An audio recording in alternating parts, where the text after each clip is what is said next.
بسم الله الرحمن الرحيم. அஸ்ஸலாமு அலைக்கும் வரஹ்மத்துல்லாஹி வபரகாத்துஹு.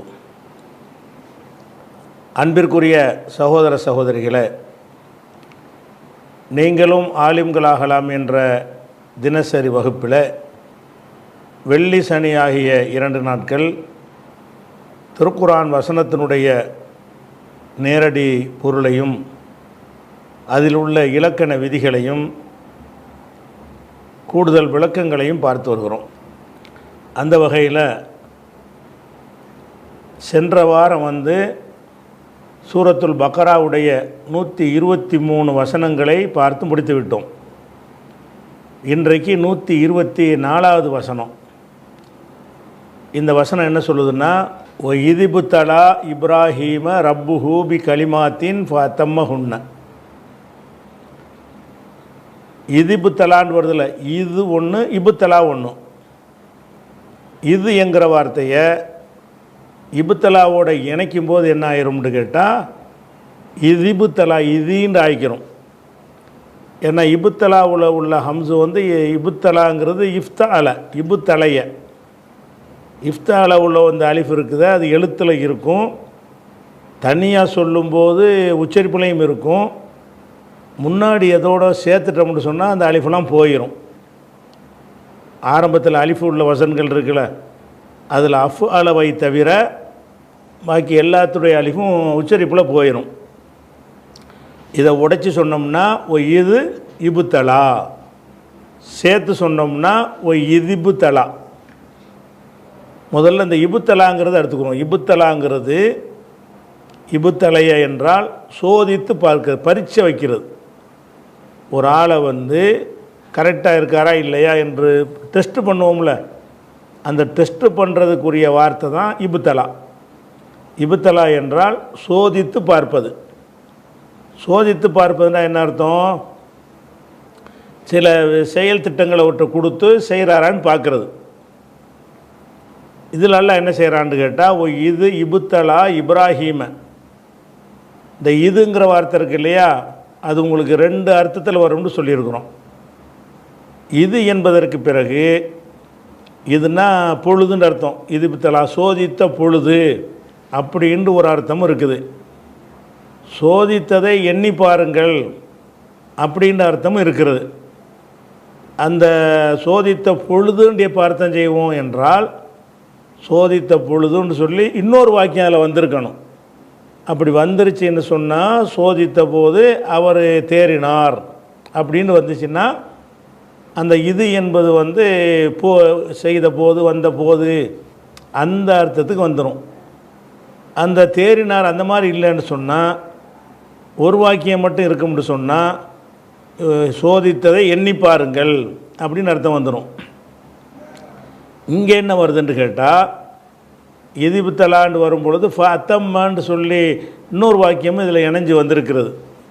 அப்படி வர்றதுனால இந்த இது என்பதற்கு பொழுது போது அப்படிங்கிற அர்த்தம் வரும்.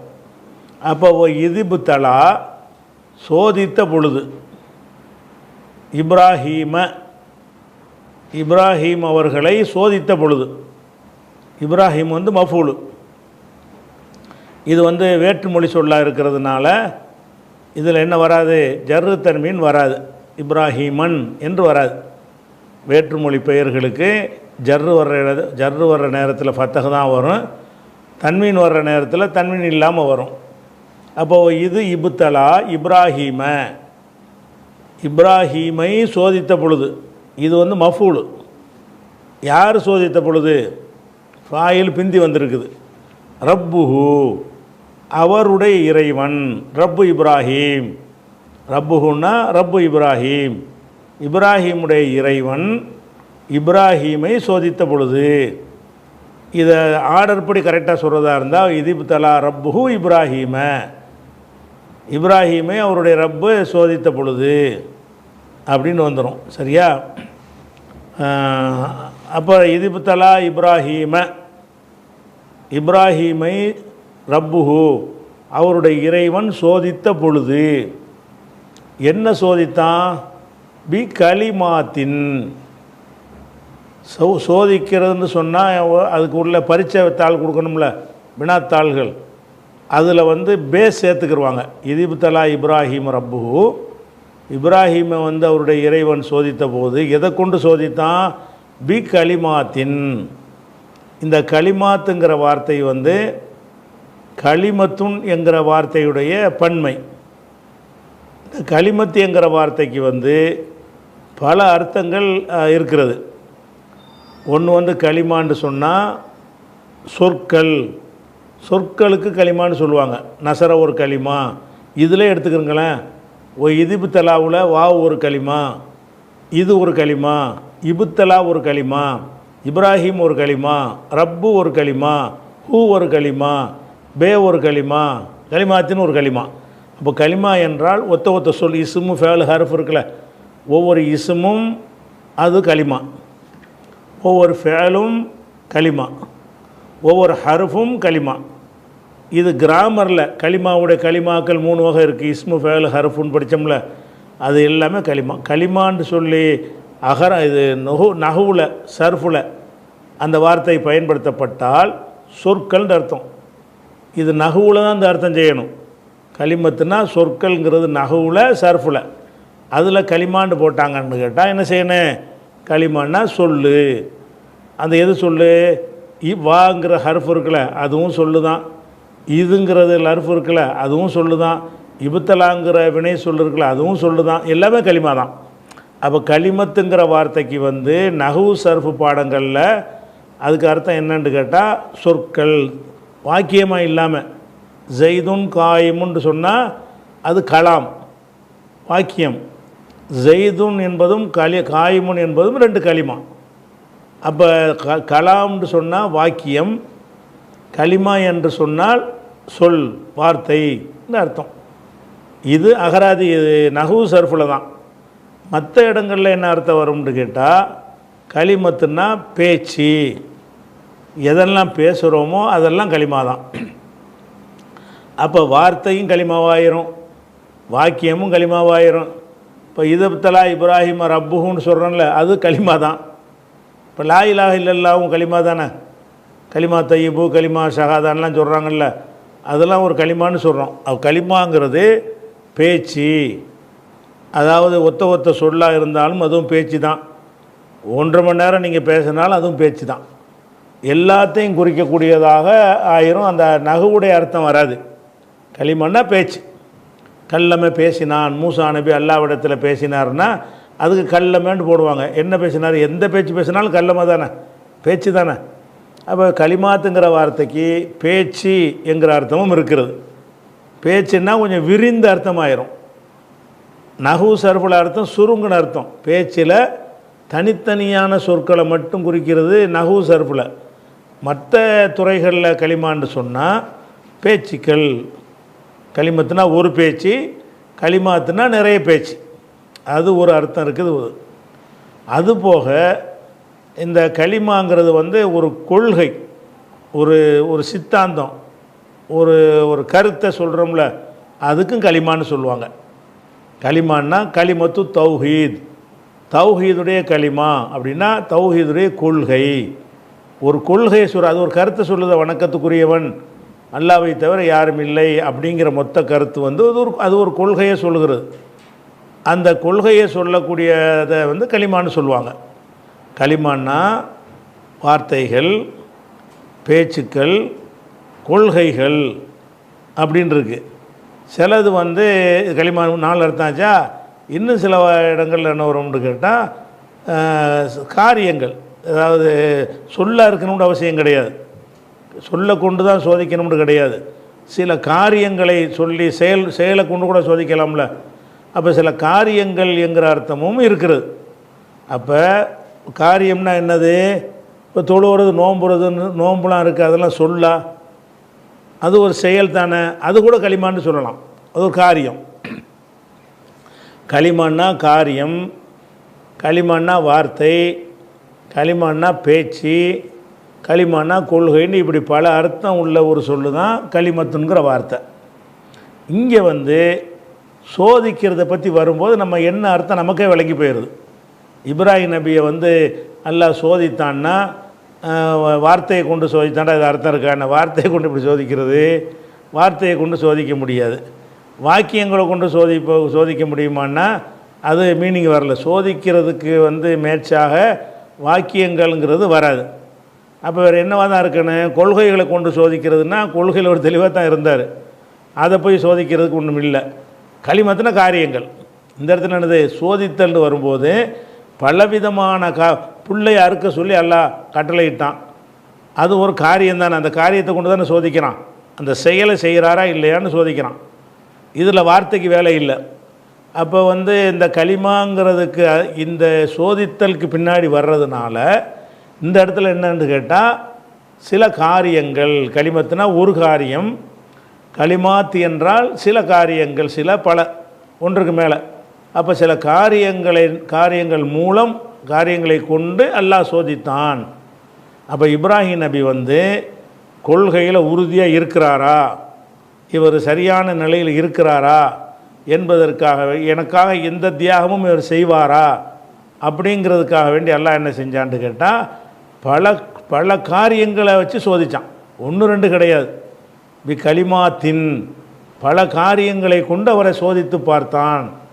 சோதித்து பார்த்த பொழுது இதான் வந்திருக்கல, இது இபுத்தலா சோதித்த பொழுது இப்ராஹீம ரப்புஹு, இப்ராஹீமை அவருடைய இறைவன் சோதித்த பொழுது எதன் மூலம் சோதித்தாண்டா களிமாத்தின் சில காரியங்களை கொண்டு சோதித்த பொழுது அத்தம்ம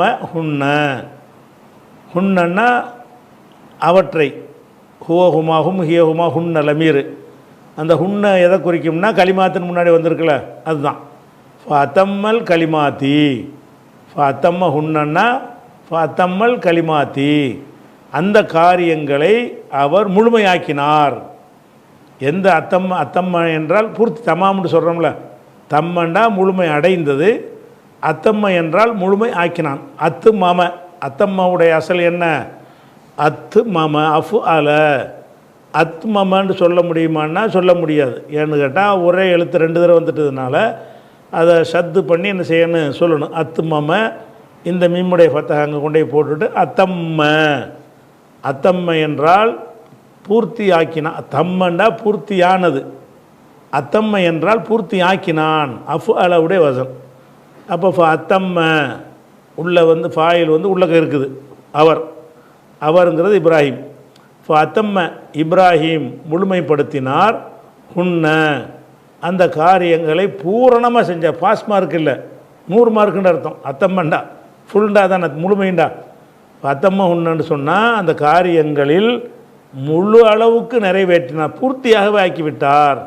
அப்போ எந்த டெஸ்ட் வச்சாலும் அதில் வந்து 100க்கு 100 தான் அவர். இப்ராஹிம் நபியுடைய சிறப்பு என்னென்னு கேட்டால் பல விதங்களில் அல்லாஹ் அவரை சோதித்து பார்க்கிறான். அத்தம்ம ஹுன்ன அவற்றை அவர் முழுமைப்படுத்தினார். இது வரைக்கும் உள்ளதில் என்ன விளங்கிக்கிட்டோம்? இபுத்தலாங்கிற ஃபேலு தெரிஞ்ச விஷயந்தான். களிமாத்துக்கு பல அர்த்தம் இருக்குன்னு விளங்கிக்கிட்டோம்.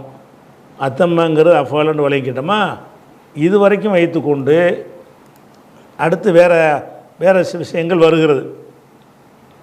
அதனால் அல்லாஹ் சோதிச்சான்றதுக்குல என்னவெல்லாம் சோதித்தான், அது நிறைய சோதிச்சிருப்பான். நமக்கு குரானில் சில சோதனைகள் அல்லாஹ் சொல்லி காட்டுறான், அவை மட்டும் நினச்சிக்கிற கூடாது.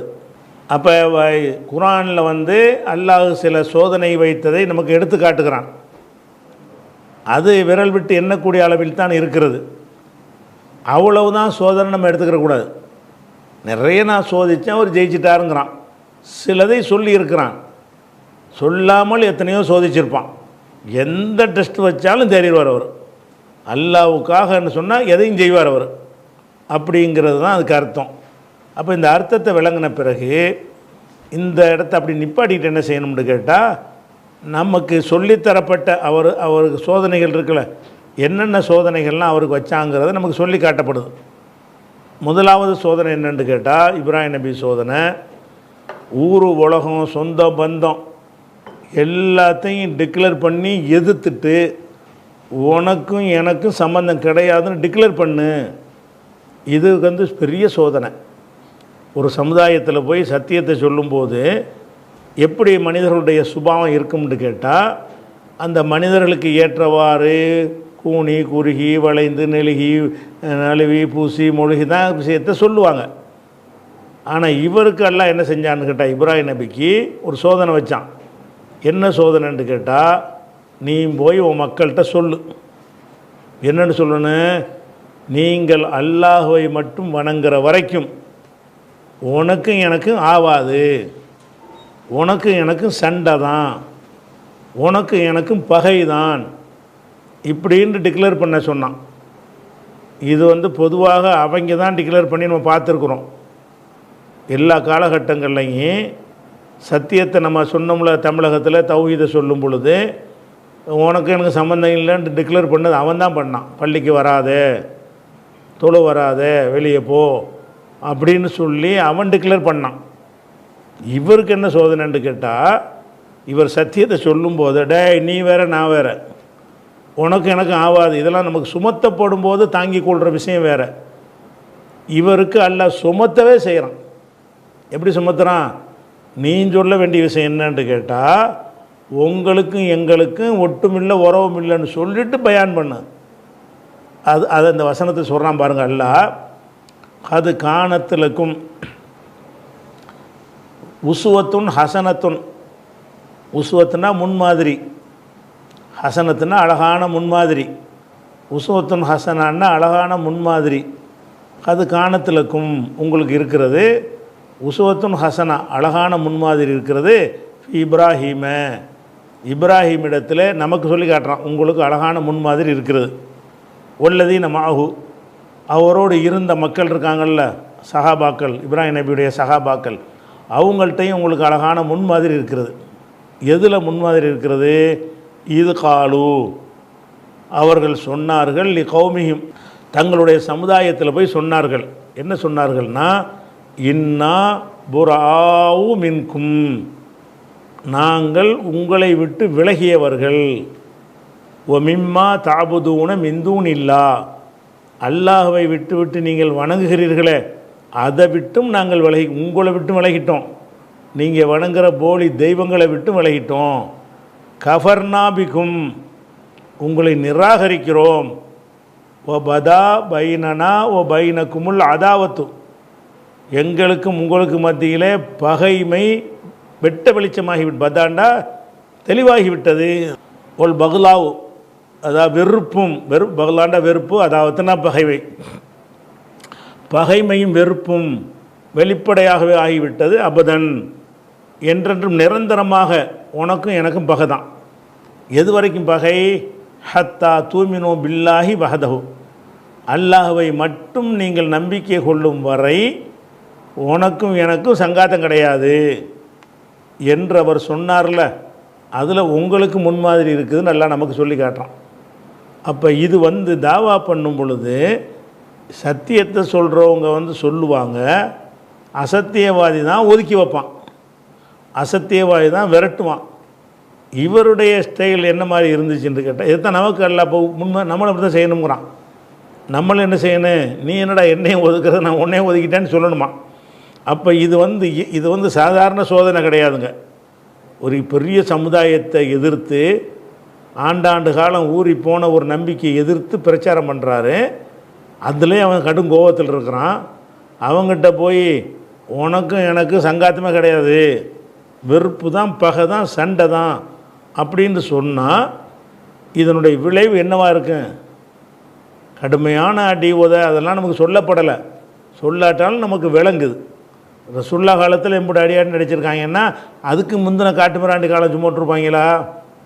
அப்போ அவ்வளவுக்கு துன்பங்கள்லாம் அனுபவிச்சிருப்பார். அப்போ இதை இதான் ஒரு சோதனை. இந்த மாதிரி சொல்லுண்டவனு போய் சொன்னாரா இல்லையா? சொன்னார். அப்போ இப்ராஹிம் நபிக்கு ஒரு சோதனைங்கிறது இது ஒரு சோதனையாக நம்ம தேடி பார்க்கும் பொழுது என்ன செய்கிறது? இது ஒரு பெரிய கஷ்டமான சோதனை தான். இது ஒரு சமுதாயத்தை ஏற்று நிற்கிறவர்களுக்கு இது ரொம்ப பெரிய சுமையாக இருக்கக்கூடியதான். அடுத்தது,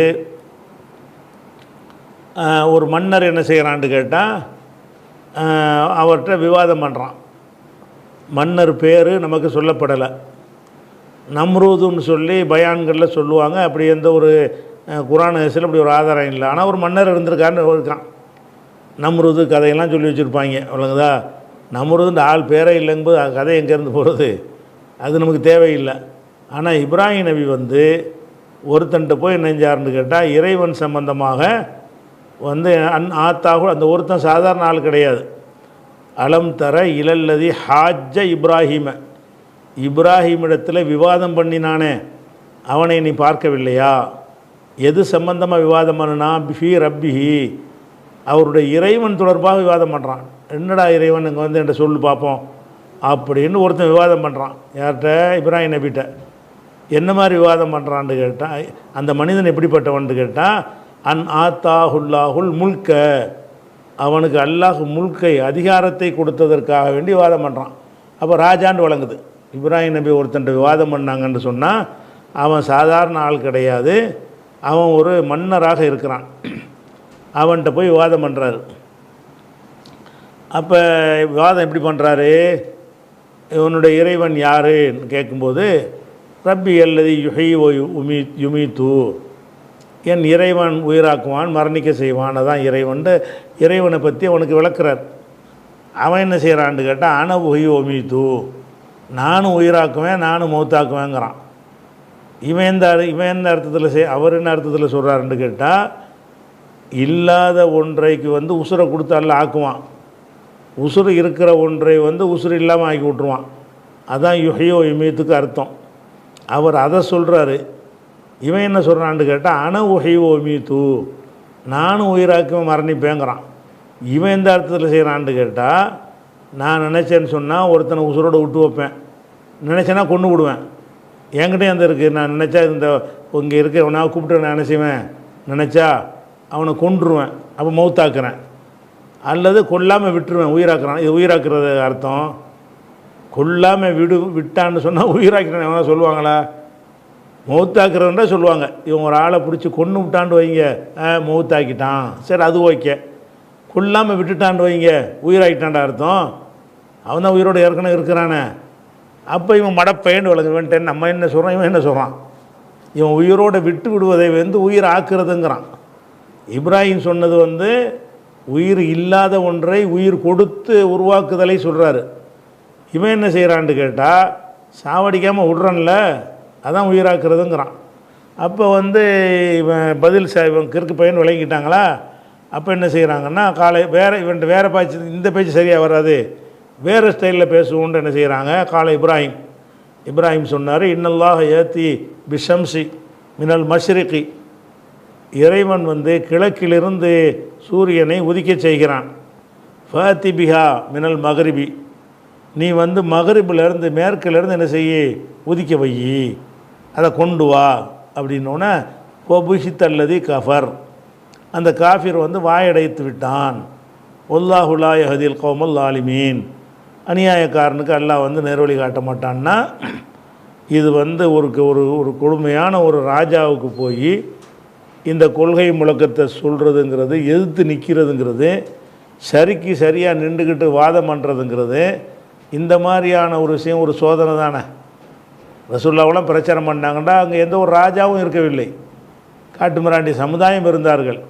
ஆனால் இவர் நினைஞ்சார், பெரிய மன்னருக்கு முன்னாடி போய் நின்று அந்த சத்தியத்தை சொல்லக்கூடிய நிலையை வச்சான். அந்த சோதனை ரெடி, நான் போகிறேன்னு போனார், செஞ்சார். இது 2:258 அல்லாஹ் சொல்கிறான். அதே மாதிரி அதுக்கடுத்து என்ன செய்கிறாருன்னு கேட்டால், அவங்க வந்து இந்த சிலைகளை வணங்கிட்டு இருக்கிறாங்க. சிலை வணக்கத்துக்கு இவரையும் கூப்பிட்றாங்க. இவர் என்ன செஞ்சிட்டாரு, அதெல்லாம் வர முடியாது போ அப்படின்னு சொல்லிட்டாரு. அப்போ போயிடணுன்னு என்ன செஞ்சிட்டாங்க, வெளியே போன உடனே இவர் என்ன செஞ்சாருன்னு கேட்டால், அங்கே உள்ள எனக்கு உடம்பு சரியில்லைன்னு சொல்லிட்டு அந்த திருவிழாக்கள் கூப்பிடும்போது மாட்டேன்ட்டார். மாட்டேன்ற உடனே இங்கே போன பிறகு நெஞ்சாருன்னு கேட்டால், எல்லா சிலைகளையும் நெஞ்சார் உடைச்சி போட்டார். சிலைகள் தெய்வங்கள்லாம் உடைச்சி போடுறார். உடைச்சி போட்டு கோடாலியை கொண்டு தான் உடைக்கிறார். அந்த கோடாலி என்ன செஞ்சிட்டாருன்னு கேட்டால், ஒரே ஒரு சிலையை விட்டு வச்சிடுறாரு, பெரிய சிலையை. அந்த பெரிய சிலையை கழுத்தில் மாட்டி விட்டுறாரு கோடாலியை. சின்ன சிலையெல்லாம் உடைச்சி போட்டு அந்த கோடாலி எடுத்து பெரிய சாமி கழுத்தில் மாட்டி விட்டுறாரு. அவங்க என்ன செஞ்சிட்டாங்க, இந்த மாதிரி வந்தாங்களா, என்னப்பா யாருப்பா செஞ்சா அப்படின்னோன்னு அவர் என்ன செஞ்சார், இந்த பெரிய சாமிகிட்ட கேளுங்க, அவர் தான் உடைச்சிருக்காரு, அவர் தான் கழுத்தில் கோடாரி மாட்டியிருக்கார்ல, பல் ஃபாலஹு கபீர்ஹும் ஹாதா, இந்த பெரியவர் தான் உடைச்சார் அப்படின்னு சொல்லி சொல்கிறாங்க.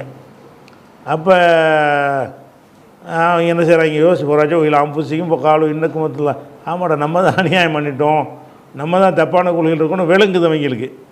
விலங்குனாலும் அதை ஒத்துக்கிறாமல் என்ன செய்கிறாங்கன்னா, சும்மனு கிஷோரா ரூசியும் அப்படி தலைகுப்புற புரண்டு போய் என்ன செய்கிறாங்கன்னு கேட்டால், லக்கது அலிம்த மாஹாவுலா என்திக்கும், இதெல்லாம் அவர் கேட்பார், நீங்கள் வேணும்னா பெரிய சாமி தானே உடைச்சிச்சு, உங்களுக்கு டவுட் இருக்கும்னு சொன்னால் இந்த உடைஞ்சி கிடக்கிற சின்ன சாமிகள்கிட்ட விசாரிங்க, உங்களை யார் உடைச்சதுன்னு கேட்டு பாருங்க அப்படின்னோடனே அவங்க கேட்குறாங்க, லக்கது அலிம்த மாஹாவுலா என்திக்கும், இவங்க பேச மாட்டாங்கன்னு உனக்கு தெரியாதா அப்படிங்கிறாரு. அப்போ அவர் என்ன செய்கிறாரு, என்ன பேசாதீங்க, அதை போய் வணங்குறீங்களடா, அப்போ தாப்புதூன மிந்தூன் இல்லாஹி மாலா என்பவுக்கும் செய்யன் ஒலா எல்லோருக்கும், உங்களுக்கு நன்மை தீமை தராத போய் வணங்குறீங்களா, உஃபில்லக்கும் சி, உங்களுக்கு நாசம் உண்டாகட்டும்ங்கிறாரு. ஒளிமா தாப்புதூன மிந்தூன் இல்லா, உங்களுக்கும் நீங்கள் வணங்குறதுக்கு நாசம் உண்டாகட்டும், அஃலா தாக்குன்னு விளங்க மாட்டீர்களா அப்படின்னு சொல்லி என்ன செய்கிறார், அந்த சமுதாயத்து மத்தியில் போய் இந்த ஷிர்க்கை எதிர்க்கிறதுங்கிறது கருத்து ரீதியாக எல்லோரும் எதிர்த்திருப்பாங்க. இவர் என்ன செய்கிறாருன்னு கேட்டால், அதை தெய்வமாக நினச்சிக்கிட்டு இருக்கிறாங்க, அதை தெய்வம் இல்லைன்னு காட்டுறதுக்கு உடைச்சி போடுறார். இந்த அவருக்குள்ள கட்டளை, அதை அவர் சோதித்து பார்க்குறான்ல, உடைச்சி போடுறேன்னா சும்மா உடைக்கிறதோடு போயிடுமா, அது அவன் எப்படி ரியாக்ஷன் பண்ணுவான், அவன் என்ன மாதிரியான எதிர்வினை ஆற்றுவான்னு ஒன்று இருக்குல்ல, அதை யோசித்து பார்த்தோம்னு சொன்னால் இவர் செஞ்ச விஷயம் சாதாரண விஷயம் இல்லை, அவ்வளோ பெரிய விஷயத்தை அவர் என்ன செய்கிறார். அப்போ இது ஒரு தியாகம். அவருடைய பல சோதனைகள் என்னென்னா, அந்த சமுதாயத்தில் மூர்க்கமாக எதிர்க்கிறார், அந்த தீமைக்கு எதிராக இந்த நெளிவு சிலிவு அட்ஜஸ்ட்மெண்ட் அதுக்கெல்லாம் வேலையே கிடையாது அவர்கிட்ட, மூர்க்கமாக எதிர்க்கிறார் என்பதை பார்க்குறோம். இது அவருக்கு வச்ச ஒரு சோதனை தான். அடுத்து என்னென்னு கேட்டால், இப்போ நம்ம காபத்துல்லா இருக்குது இல்லையா, காபத்துல்லாவை கட்டுவதற்காக வேண்டி அல்லாஹ் அவருக்கு சோதனை வைக்கிறான். எப்படி காபாவை கட்டுறது என்றால், காபாங்கிறது இவர் கட்டினது இல்லை. ஆரம்பத்தில் ஆதம் அலைஹிஸ்ஸலாம் கட்டி அது வழிபாட்டுத்தலமாக இருந்து காலப்போக்கில் அது செதஞ்சு போய் அப்படி ஒன்றே எங்கே இருந்துச்சுன்னு தெரியாத அளவுக்கு அது ஒரு பொட்டல் காடாக மாறிப்போச்சு.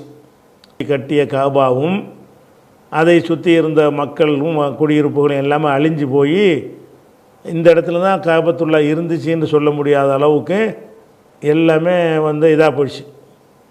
அப்போ என்ன செய்கிறான்டா அல்லாஹ் இது பவ்வானால் இப்ராஹீம மக்கானல் பைத்தி, பைத்துல்லாவுடைய இடத்தை இப்ராஹிமுக்கு நம்ம என்ன செஞ்சோம், நம்ம காட்டி கொடுத்தோம், இங்கே தான் காபத்துல்லா இருந்துச்சு, ஆதம் அலைஹிஸ்ஸலாம் கட்டின காபா இங்கே தான் இருந்துச்சுன்னு நல்லா காட்டுறான். சரி, அந்த காபாவை காட்டிவிட்டு எல்லாம் என்ன செய்கிறான்னு கேட்டால், இப்போ காபாவை போய் அங்கே கட்டிவிட்டு அங்கே யார் வணங்குவா, காபாங்கிற இடம் மக்கள் குடியிருக்காத ஒரு காடாக இருக்கிறது, பாலைவனமாக இருக்கிறது. காடாக இருந்தால் கூட மரஞ்செடிகள்லாம் இருக்கும், பொட்டல் காடு, இது பொட்டல் காடாக இருக்கிறது. அப்போ அந்த பொட்டல் காட்டில் போய் எங்கே தான் காபத்துல்லா இருந்துச்சு நீ அதை கட்டுன்னு சொல்வதாக இருந்தால், அதுக்கு முன்னாடி என்ன வரணும், மக்கள் வரணும். அந்த இடத்துல காபா கட்டிவிட்டு வந்துட்டாங்கன்னா யார் வணங்குவா, கட்டுவது மக்கள் வணங்குவதற்கு தான் தவிர அப்படி ஒரு கட்டடம் இருக்கணுங்கிறக்காக கட்டுறது கிடையாது. அந்த கட்டடம் செயல் வடிவத்தில் வணக்கம் இருந்துக்கிட்டே இருக்கணும். அப்போ அந்த இடத்துல காபாவை காட்டி எல்லாம் என்ன செய்கிறான்னு கேட்டால், இந்த இடத்தான் காபா இருந்த இடம், இங்கே தான் நீ கட்டணும், இன்றைக்கே கட்டிடாத, கட்டுறதுக்கு முன்னாடி இங்கே ஒரு ஊர் உருவாக வேண்டும். இந்த இடத்துல என்ன செய்யணும், மக்கள் குடியேறணும். மக்கள் குடியேறணுமா இருந்தால் நம்ம யாராவது குடியேறினா தான் அதை பார்த்துட்டு மக்கள் குடியேறுவாங்க அப்படின்னு சொல்லி இவர் இந்த பக்கம் ஜெருசலமில் இருக்கிறாரு, இங்கேருந்து எல்லாம் அனுப்பிவிட்டு நீ போய் என்ன செய்யணுன்னு கேட்டால், உனக்கு ரெண்டு மனைவி இருக்காங்கல்ல, ஒரு மனைவியை ஒரு மகனையும் கொண்டு போய் அங்கே குடியமர்த்துங்கிறான். எங்கே குடியமர்த்துறாரு, புட்டல் காட்டில் குடியமர்த்துறார். அங்கே குடியமர்த்தி கூட என்ன செய்வார், அல்லாட்ட வந்து சொல்லுவார். இப்படி சொல்லுவார், ரப்பனா, இது வந்து 14:37 வரும்.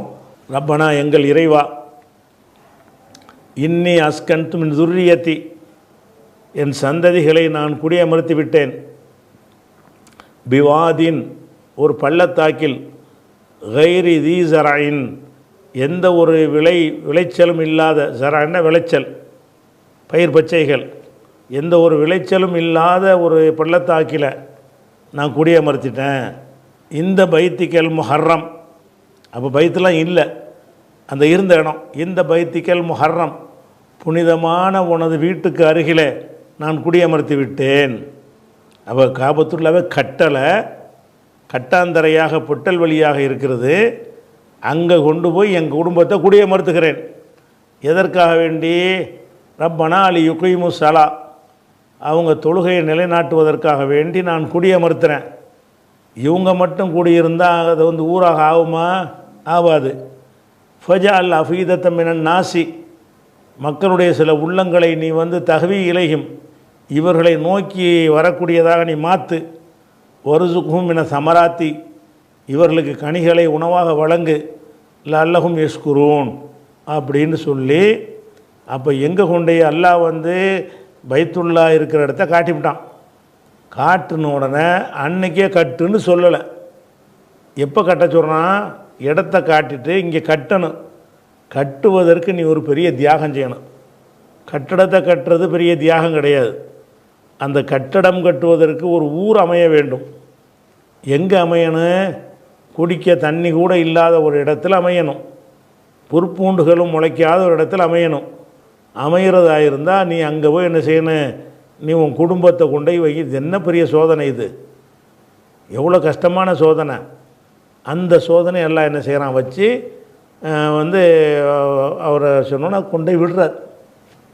அதாவது ஒரு கை குழந்தையையும் மனைவியும் கொண்டு போய் பல மைல் தொலைவில் இருக்கிற அந்த பாரான் பெருவழின்ற அப்போதைக்கு அது பேர், அந்த பாரான் பெருவழியில் கொண்டு குடியமர்த்துறார. அங்கே போய் டெண்டை போட்டு உட்காருன்ட்டார். அவங்களும் தைரியமாக அதை ஏற்றுக்கிட்டாங்க. அதனால் இப்ராஹிமுடைய குடும்பத்தாருக்கெல்லாம் எல்லா அருள் புரிகிறாங்கிறது இதுக்காகத்தான், அவருக்கு மட்டும் செய்யாமல். அப்போ தாயும் பிள்ளையுமாக இருக்கிறாங்க. அது சம்சம் தண்ணி உற்பத்தி ஆகுது. அந்த தண்ணி இருக்கிறத பார்த்துட்டு என்ன செய்கிறாங்க, பயணிகள் கூட்டமெல்லாம் ஊர்கள் அப்படி தான் அந்த காலத்தில் உண்டாகும். சுற்றிக்கிட்டே இருப்பாங்க. எங்கனையாவது தண்ணியை கண்டா அங்கே டெண்டை போட்டு உட்காருவாங்க. குளம் குட்டை கம்மா ஏரிலாம் இருந்துச்சின்னு சொன்னால் சரி இது நல்லா வசிப்பதற்கு ஏற்றதுன்னு அப்போ தான் உட்காருவாங்க. அப்போ இங்கே பார்க்குறாங்க இந்த இடத்துல தண்ணிலாம் கிடைக்குது, பிரச்சனை இல்லாமல் தண்ணி கிடைக்குதுன்னு சொன்னோன்னே அங்கே ஒருத்தராக குடியேற ஆரம்பிக்கிறாங்க. ஒரு கணிசமான மக்கள் வந்துடுறாங்க. ஊர் ஆயிடுச்சு. அதுக்கு பிறகு வந்து அவர் மகனுமா சேர்ந்து என்ன செய்கிறாங்க, காபத்துல்லாவை கட்டுறாங்க. அப்போ இந்த காபாங்கிற ஒரு ஆலயத்தை கட்டுவதற்காக வேண்டி இவர் வந்து 30-40 வருஷம் தியாகம் பண்ணியிருக்கார். அப்போ தானே உண்டாக முடியும்.